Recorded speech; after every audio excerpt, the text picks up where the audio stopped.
Thank you for tuning in to the History of the Papacy, an Agora Podcast Network member. If you have any questions, comments, or feedback, you can always send me an email to my email address, steve@a2zhistorypage.com. Now, speaking of questions, a listener sent in a deceptively simple question, a listener named Franklin, and that's the genesis of this short episode. If you're listening on the podcast audio feed, you can get a more multimedia experience by watching the video, which can be found in the show notes. If you are watching this as a video and never heard of the podcast, you can find more interesting stories like this by subscribing to my podcast, which is also in the show notes. Now here is the question Franklin posed. Quote, I've never heard or read anyone say it. Was Mary, as in Mary, mother of Jesus, a Christian? Did she stop being a Jew or following the Jewish tradition? Now there's an easy answer. One part could be answered as yes, or no, or yes and a no, or no and a yes, but we'll get into all that. Part 2 is definitely answered as a no. Well, that was easy. I'll see you next time. That was a short video. No, well, wait. There is a lot more to unpack in this really short but dense question. Right off the bat, we have to assume a historical Mary who gave birth to a historical Jesus. If we go by the Christ myth theory or other similar theories, we've hit a brick wall. You can't answer these questions without assuming a historical Mary and a historical Jesus. Now, we have a couple of sources that help us deal with this question. We have to entirely rely on secondary sources. There's no contemporary birth or death certificates or marriage certificates for people like Mary in her time period. There was no authorized biography written during Mary's time or even afterwards. We have to patch together from sources like the 4 canonical Gospels, the Book of Acts, Revelation, and then several apocryphal sources, including a really fascinating book, the Proto-Evangelium of James. All of these sources have their issues. They were written in a certain narrative style to meet certain narrative needs.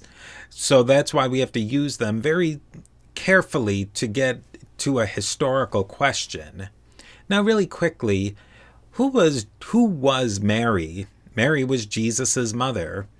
Mary was betrothed to a man named Joseph who was quite old, maybe as old as into his 90s, and maybe not that old, but definitely well into his older age. And Mary was very young.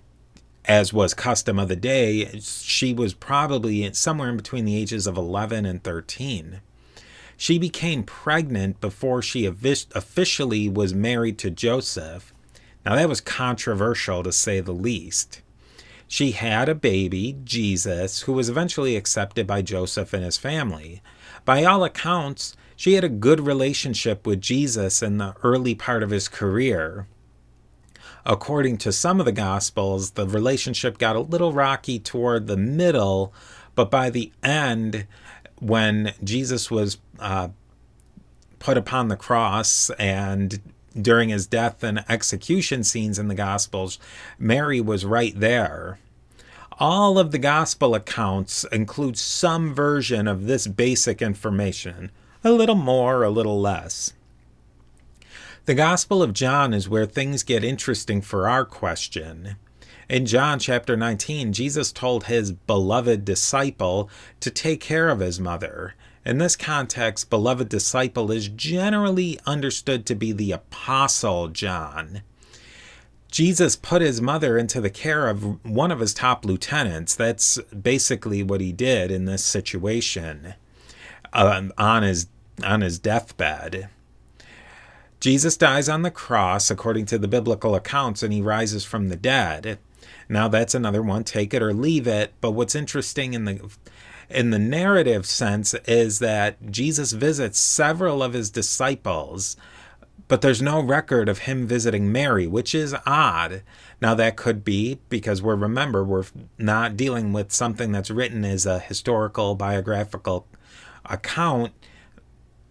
the writers very well may have had a different agenda, and fitting in any story that Jesus would have visited with Mary just didn't necessarily fit into that narrative frame. But take it or leave it, that's still interesting. Now we get to the question, what did Mary do after Jesus' death? The book of Acts from the canonical New Testament says, quote, "These all continued with one accord in prayer and supplication with the woman and Mary, the mother of Jesus, and with his brothers."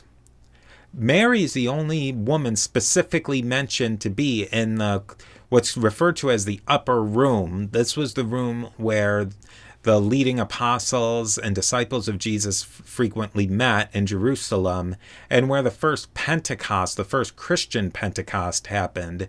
This Pentecost is believed by Christians to be the beginning of the Christian church. So here we have Mary and the disciples celebrating a classic Jewish holiday, Shavuot, also known as Pentecost in Greek, the festival of weeks. But this is no ordinary Shabbat, though. It was the formative event of the early Christian church. Now, if the canonical New Testament is to be believed, Mary had her feet in both Judaism and Christianity, as all the earliest followers of Jesus did. These earliest Christians, including Mary, were Second Temple Jews who were just starting to bud off of the trunk of Second Temple Judaism. Their traditions were firmly rooted in Second Temple Judaism, but they were now doing some new things and adding some new innovations. And they weren't the only group of Jews who were doing that at this time. To move forward just a little bit, Mary died sometime in the next decade or so after the death of Jesus and then this first formative meeting of the church. It's assumed she died in Ephesus, the home of the Apostle John, and early Christian writers in the 2nd or 3rd century AD felt pretty confident in this fact. Traditional Christians believe that she died and was resurrected and then raised into heaven. The Roman Catholics call this the Assumption of Mary, and the Orthodox and Eastern churches call this the dormition or falling asleep of the Theotokos. Theotokos being another title granted to Mary throughout the ages by the various churches. At the point after her appearance in the book of Acts, everything's based on tradition, either oral tradition or possibly stories that were written down that haven't survived to this time, or like I said, oral traditions that were just floating around that had percolated up through the centuries. If this traditional telling is to be believed, Mary was a Christian in the most sense of a proto-Christian of the mid-1st century AD, but would have been almost completely indistinguishable from any other Jew living in the environs of Jerusalem and the Galilee and the Levant at that time. In the end, we can really say that, yes, she was a Jew, and yes, she was a Christian, and really in every sense of the word, of her time and her place. But as you can see, we had to make a lot of assumptions in this episode based on evidence that wasn't necessarily written to really help us answer this question. I hope this short episode has at least partially answered the question. There's a lot of different tangents I could have gone down on at just about any point of this episode, but I really wanted to get to the answer and provide a survey of the topic at hand. I'd be happy to explore any of these issues in more depth than I certainly have in other episodes, but if you do have particular questions about an aspect of the information that I presented in this episode, I'd be happy to talk much more about them. I want to thank you very much for listening, and I really do hope to talk to you about all these exciting developments in church and papal history and much more. And I just want to thank you very much for listening and watching, and I look forward to talking to you next time.